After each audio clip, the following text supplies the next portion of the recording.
कळती थंडत पैशी मेली अवदसा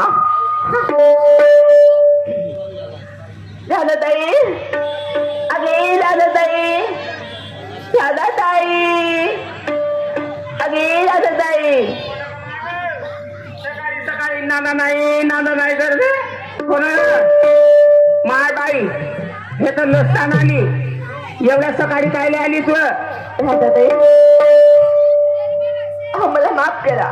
माझ्या हाताने चुकी झाली माफ करा हो दादाताई तुझ्या हातानं चुकी नाही माझ्या हातानं चुकी झाली महेश्वरी एवढ्या सकाळी कसं येणं केलं महेश्वरी तुम्हाला मी माफी मागते त्या दिवशी मी तुम्हाला वाटते ते बोलून घेतली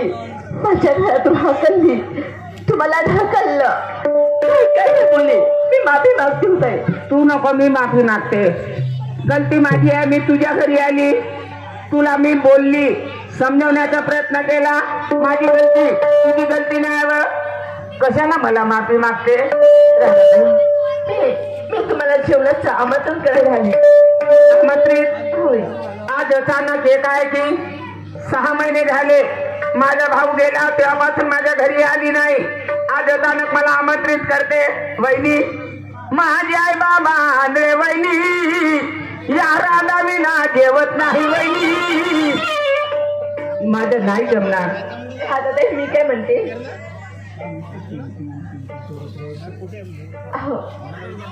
बघा ना तुमची भावकी तेव्हापासून मी काही बनवली नाही घरी आणि तुम्हाला जेवणात पण नाही बोलावली म्हणून माझी इच्छा होत आहे तुम्ही माझ्या घरी एकदा तरी जेवण करायला या वहिनी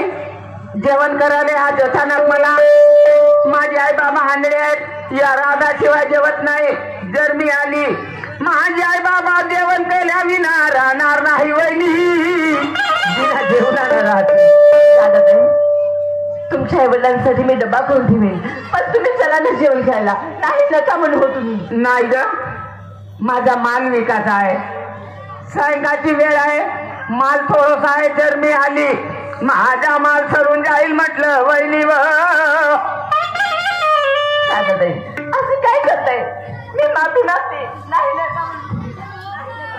थांब मला माफी नको मागू तू म्हणते एवढा आग्रह करते ना येते पण माझा माल आहे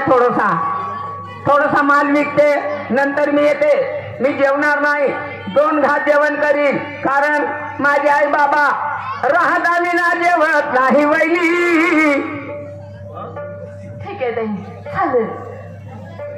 तर डब्बा तयार करून ठेव द्या बरं माझे थोडासा माल आहे केळ आणि ती पुण्यात खराब होती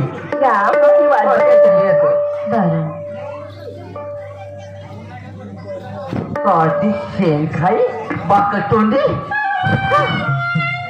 अगं तू माझ्या घरी तर एकदम बघ तुझी शेवटची जेवण आणि शेवटची जागा कशी सजवून ठेवते तर चला अशी व्यवस्था केली पाहिजे